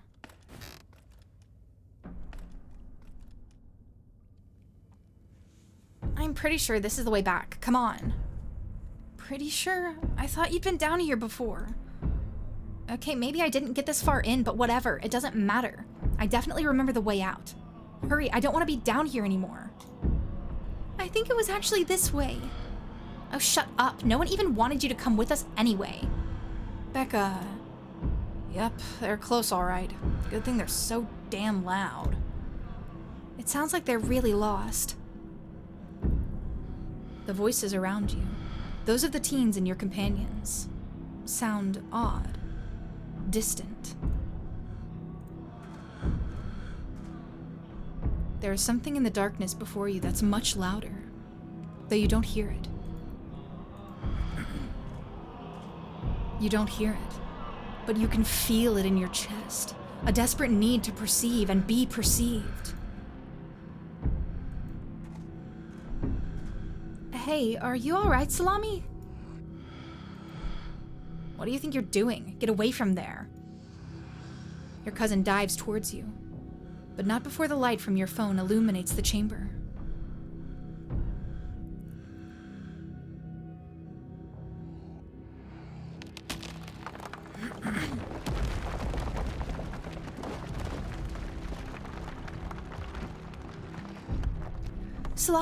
Salami, are you alright?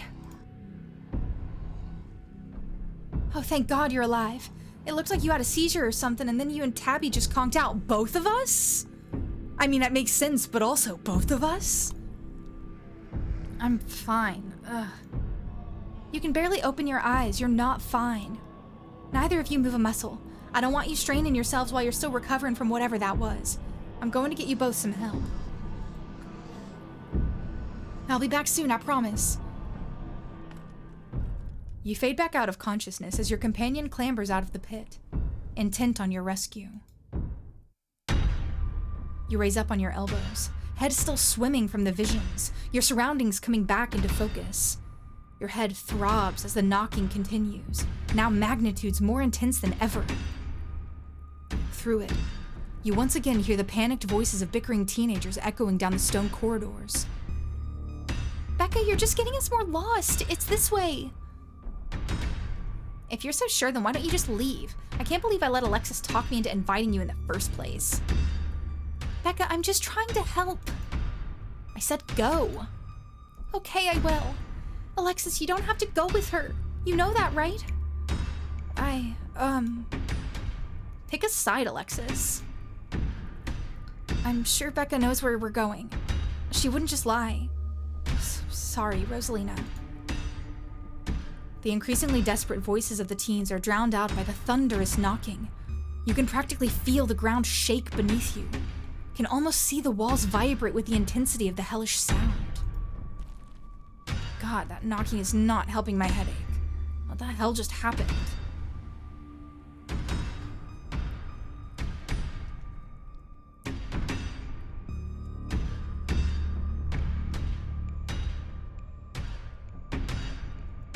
I remember you diving towards me. Did you know something might happen? I've seen horror movies. You looked like you were about to wander off and get yourself killed. I didn't want to let you out of my sight, not down here. Rosalina appears in the passageway to your left, out of breath and teary-eyed. I'm so sorry I snuck off like that. I just wanted Alexis to think I was cool. The entire cavern shakes with the sound of rockfall. I don't know what the hell is up with this knocking, but that is the sound of a mine collapse. Quick, up that ladder, both of you. Wait! Becca and Alexis are still down there. You can't just leave them here. I know which way they were going. They'll listen to you this time, I promise. Do you have a death wish, little girl? This isn't a movie. The best thing we can do to help those girls right now is to not be buried alive ourselves. Last time I went after Becca and Alexis. So I think this time I'm gonna make the opposite choice.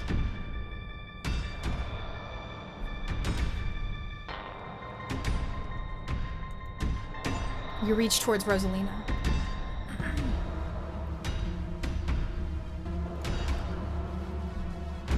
There's no time to argue. Against her protestations, you grab Rosalina with one arm and start climbing out of the pit with the other. This is true, Oscar would appreciate that. Hey, what are you doing? We need to warn them, put me down! Alexis, Becca, the way out is this way. If you just follow my voice, you'll be able to make it out. This way, come on. Your cousin moves with the kind of swiftness you'd expect from someone who spent her entire life working in and around coal mines. Becca, Alexis, can you still hear me? The knocking drowns out Rosalina's desperate shouts as the three of you crawl closer and closer to the entrance. I'm so sorry. I'm so sorry I left you guys. It's deafening now, as if someone were trying to break through the walls with fists of iron. You continue to push forward, your burning muscles giving way to pure adrenaline. Then comes the sound of splintering wood. You pick up the pace. The entrance is so close. I'm so sorry. And there it is. The three of you manage to squeeze through the entrance just as the walls of the mine come crashing down. Buried in a mine is definitely in the top worst deaths. Because again, if you get crushed by the stone, at least you're insta-dead. Being trapped down there and waiting, bad. Alexis. Do you think the other two? Maybe they got out. It's possible, right? Maybe there's another entrance or something. Or maybe they're still alive in there? Oh, God. I'm so sorry. Rosalina, are you okay? Your dad's on his way. He should be here any minute. I'm so sorry. I'm going back to camp. I'll be back with some men. And they can start digging. I'll call Earl. It takes a bit of time, but eventually Tabitha arrives with men and a machine to start digging through the rubble. Did you see the traumatized look on Rosalina's face? You, Stella, and Kanika are afforded a quiet moment to yourselves as the others get to work. Do you think Becca and Alexis are going to be okay? There were survivors in the last collapse.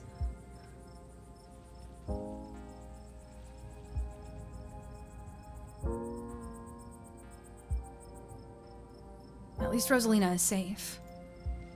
Thank God. If you and Tabby didn't pull Rosalina out when you did, you all might have wound up buried down there.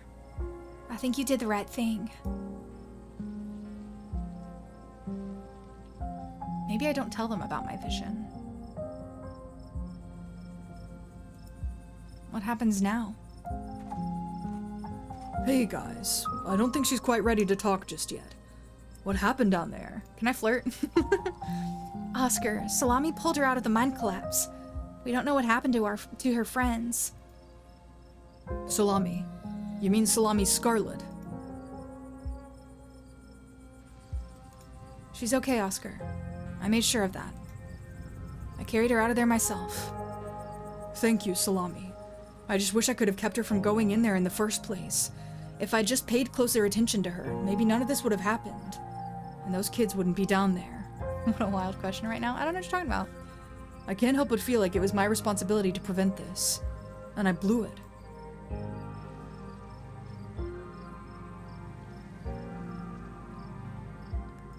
You're being way too hard on yourself. You can't be expected to predict and prevent accidents. You're only human. He's right, Oscar. As a former reckless teen and as a current reckless adult, yeah, there's not much you can do about a situation like this. I suppose you're all right. I am just human. I could be a better human, though.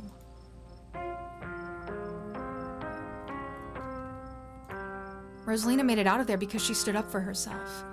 You should be proud. She's a good kid, Oscar. Thanks.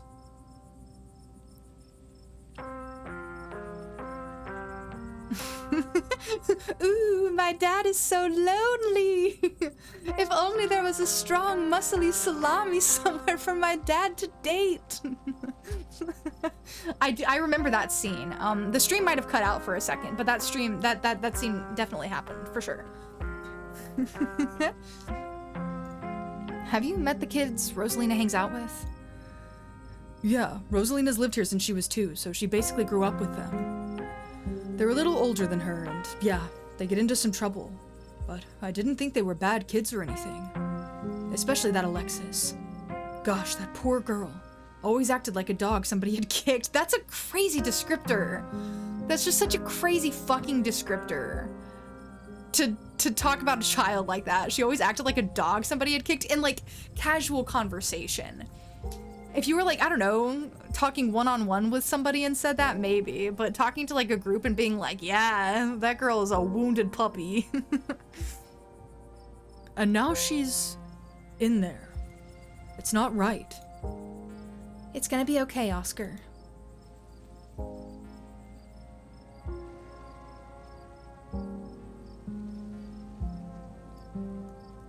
There's a way with words.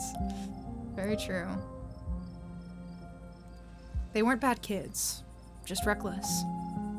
Yeah, we can't blame them for stuff like this. I mean, I don't know if I'm saying that. I think we can blame them for this, personally. But we don't have to say that they're bad, terrible people just because they made a mistake. That's my personal opinion.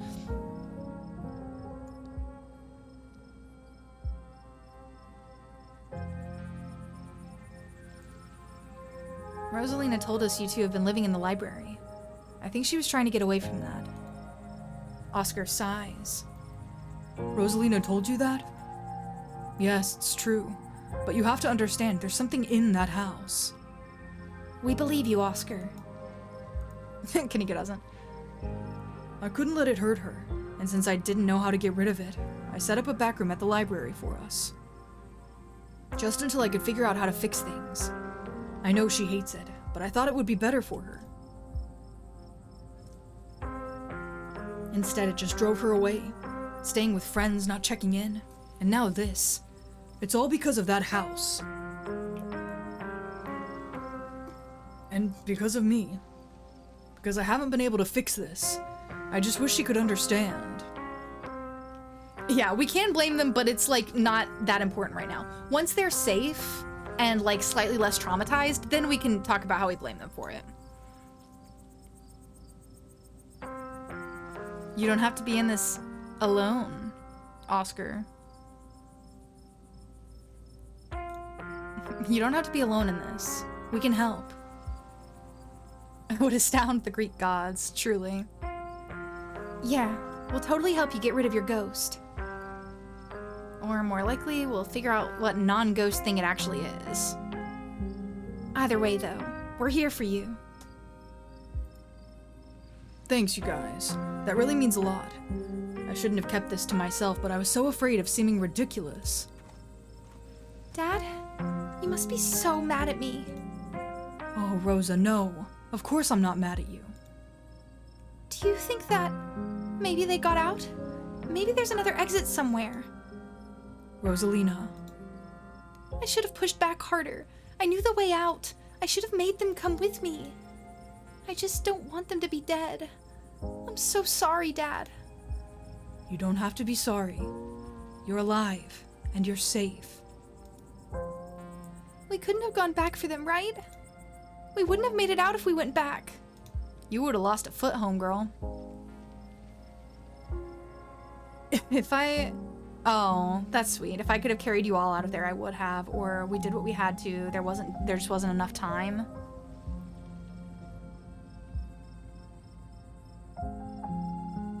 I think that one. I know how hard this is, but sometimes people have to make difficult decisions. It's just not fair. Why me and not them?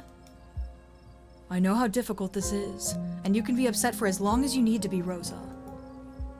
I think the best thing you can do for your friends right now, until we get them out of there, is to enjoy the life you have.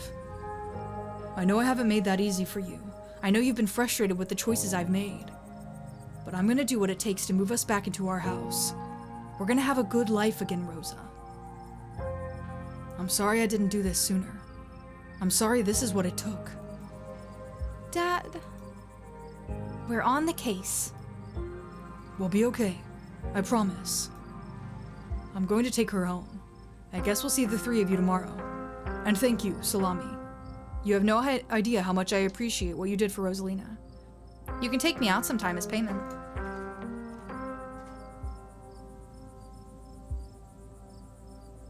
Oh, agreed. Losing a foot is certainly better than 2 kids potentially being trapped in a mine and then dying. Agreed. But you know, you gotta explore every angle. As Oscar and Rosalina leave, your cousin exhaustedly saunters over to you. All right, Salami, my men are set up to start digging. Let's go home and get some rest. Now hold on a minute, Miss Scarlet. Mind if we have a quick word with your cousin, miss, in private? Yeah, I'm romancing him, and I missed my chance to talk to him earlier in the library, so, you know, you gotta do what you gotta do. Okay, fine, just make it quick. And don't you dare try and pull anything on him. He did nothing wrong here. Ladies, I'm afraid that means you too. Don't you need to talk to us? We witnessed this too. Oh, sure, but that can wait. We know where to find y'all. You know where to find me too. I'm Sheriff Hugby, and this is Deputy Derrickson, but you can call me Earl. Pleased to make your acquaintance. Welcome to Scarlet Hollow. Hope this little accident hasn't colored your perception of the place. Lovely place to live, if you ask me. Lovely indeed. Now, Sheriff Hugby, don't you think it's a mite odd that these teens found themselves in an old abandoned mine on the very property Salami's family happens to own? And don't you think it's even a mite bit odder that Salami happened to be in there with them at the time of said collapse? Are you blaming me? I'd be lying if I said it weren't peculiar, though I'm sure you're an upright citizen, Salami, and all this is surely an unfortunate coincidence. I guess maybe, especially because people have potentially died, maybe it's more important, like maybe it's more serious, you know? It is crazy insinuation of like, hey, why did you trap 2 kids in a mine collapse? And I'm like, can we think about the one that I saved? Maybe, just maybe. Still, a good cop should ask himself these questions. You've got to understand where we're coming from. 2 kids, 15 and 14, are buried alive down there, and maybe they're dead, and you were on the premises. Whether or not that was merely coincidence remains to be seen, but we've got to do our diligence here. I could just lie.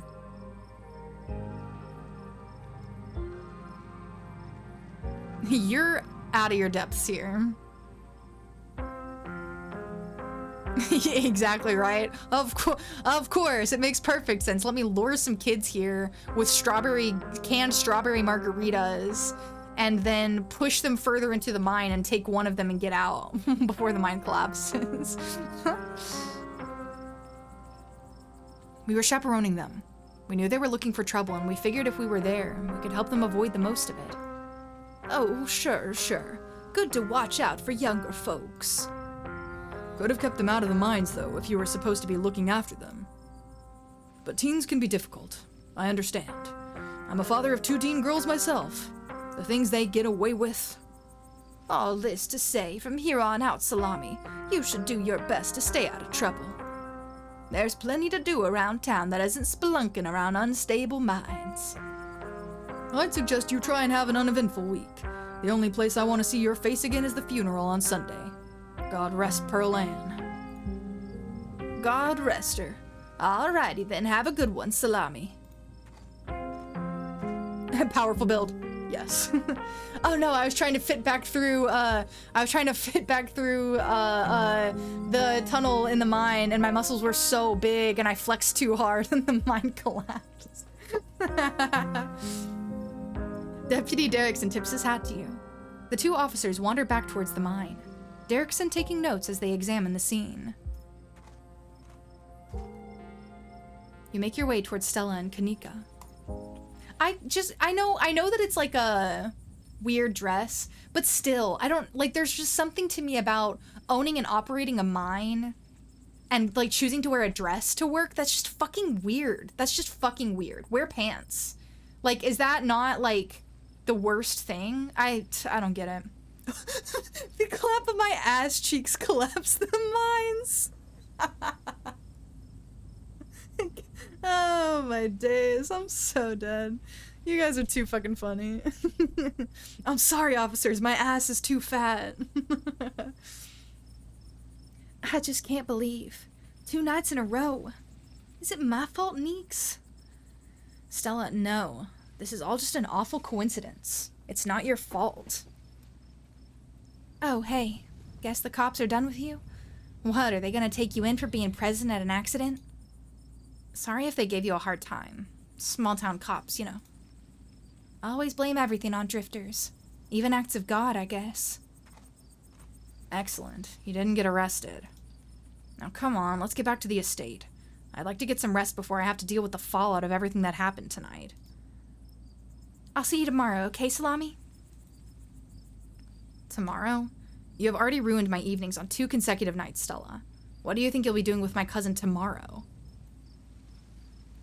We're going ghost hunting at Oscar's, remember? We talked about it in the mines. You were there. I didn't think you were serious. Salami, you have her number, right? Keep me posted on what she's doing. Let me know if that ghost hunt actually happens. Oh, I will. It's weird that you care about what she's doing so much. Clearly, I have to. Come on, let's go. Tabitha starts walking to her car, pulling you by your arm. Are you kidnapping me? See you tomorrow, guys. You can practically feel Tabitha roll her eyes as she drags you to the car. Tabitha doesn't say a word as the car cuts along the darkened road.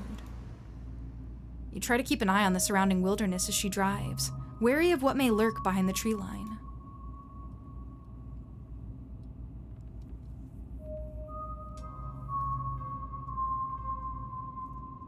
How are you holding up? Yay! Go henna! Go henna, henna, henna! Yay! Congratulations, starring Saturn. Poorly, but I'd really rather we didn't get into it. Why do you treat Stella like that? Didn't you two used to be friends? It was a different time in my life. I just wish she'd get that we're not in high school anymore. I'm a different person than whoever she thinks she knows. You think Becca and Alexis are okay? We won't know for days at the earliest. Their parents should have kept tighter reins on them. I never got into any trouble like this when I was a teen, and I have Pearl Ann to thank for it. Hated it at the time, but that strictness paid off. Ugh, what am I telling you for? Whoa, are we bonding? I guess, sure.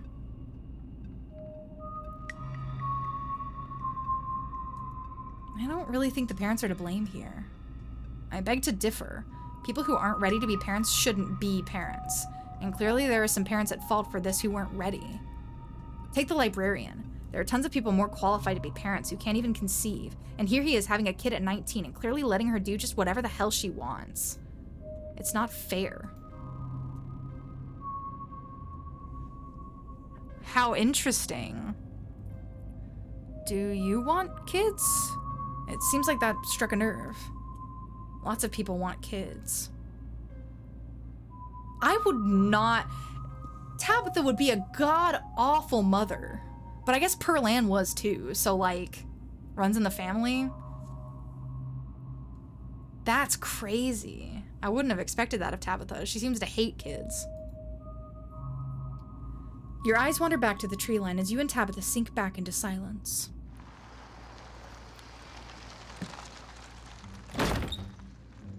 You once again cross the threshold into the estate, the musty stench of the decaying mansion greeting you with its undertones of mildew and wood rot.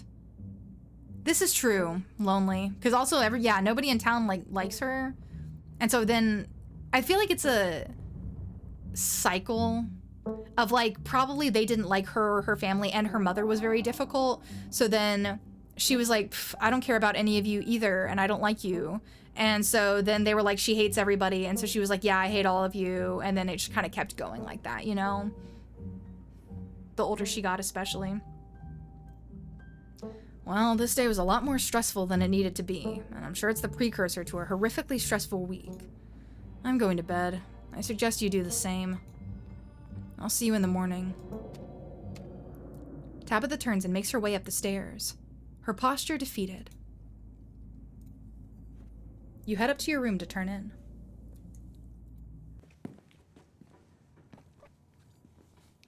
You collapse in Tabitha's dusty guest bed, your head empty of thoughts. After your time in the Shaw mine, you barely even notice the dust. Your phone buzzes on the table. Y'all, these are those things, right? Kanika sends a picture of a pair of ditchlings by the side of the road. I saw them again too. Another picture, this time of them staring from a tree. What the fuck? These things are definitely not hairless monkeys or raccoons or whatever. I don't know what the hell they are. I guess there's more to them being here than the mine collapse. No way I'm sleeping tonight. You think about looking out the guest room window, but at this point you're too exhausted to leave your bed. The adrenaline from this evening is finally wearing off, replaced by a creeping exhaustion that threatens to overwhelm you. Your limbs feel heavy, your eyelids slipping down over your eyes, even as you stare down at the ominous pictures on your phone. If it weren't for the pit of dread bawling in your stomach, you would almost feel comfortable as you settle in between the covers, your tired bones sinking into the decrepit mattress.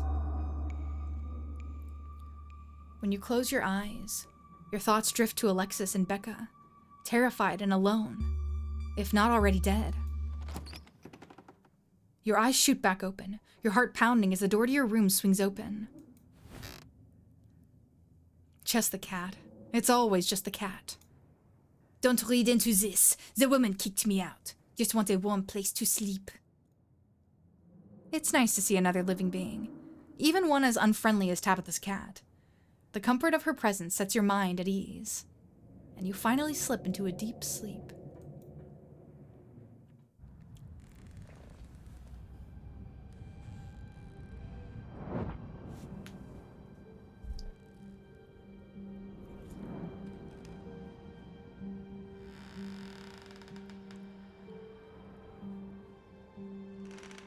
Oh, me. I feel like last time I looked at that, I was like, ugh, Tabitha. And now I'm like, oh, I'll be your friend. Spooky. Creepy spooky. Weird.